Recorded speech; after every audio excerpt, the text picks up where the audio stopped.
Hi, ladies. I hope you're having a great week. And I know you all know how much I love to hear what God's doing in your life.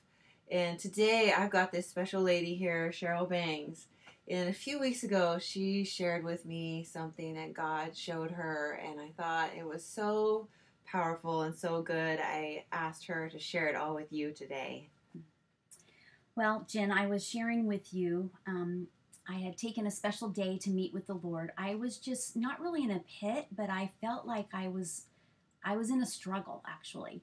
And so I took some extra time that day to just be silent and cry it out to the Lord.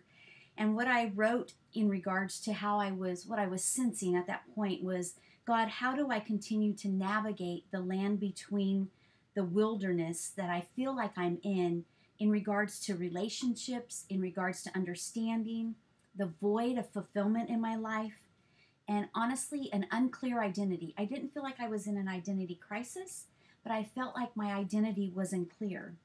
And so that day, as I spent some time with the Lord, I actually went to a local park and had my big Bible out and everything, just ready to hear journaling from the Lord and crying out to Him.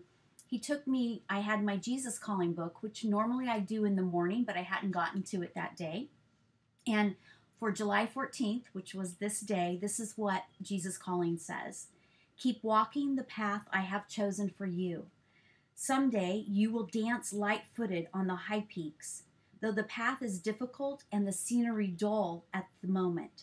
There are sparkling surprises just around the bend. Oh, that just was like music to my soul. I thought, God, how awesome you are that you knew I was going to be crying this piece out to you and you prepared this for me, something I do on a routine. I actually was feeling a little guilty because I hadn't gotten it done in the morning, but God knew it was orchestrated for the afternoon that day. And God began to show me that He has a plan and a purpose, and even though we go through rough spots and difficulty may come, if we continue to stay faithful to Him, He has a plan in that, and that faithfulness, He will reward us for that. Yes, it's so true, ladies. And when Cheryl was speaking about how her identity was being shaped, she shared with me something about how when she lost her husband several years ago, the word widow had begun to shape who she was. Can you share a little bit about that? Yes. I think when that type of a situation happens in your life that you weren't expecting, nobody ever thinks they're going to wear the title widow. Um, it became the forerunner of my identity. I don't think that that was my only identity, but that word kind of was the preface to everything. I'm now a widow. I don't belong here. I can't do that.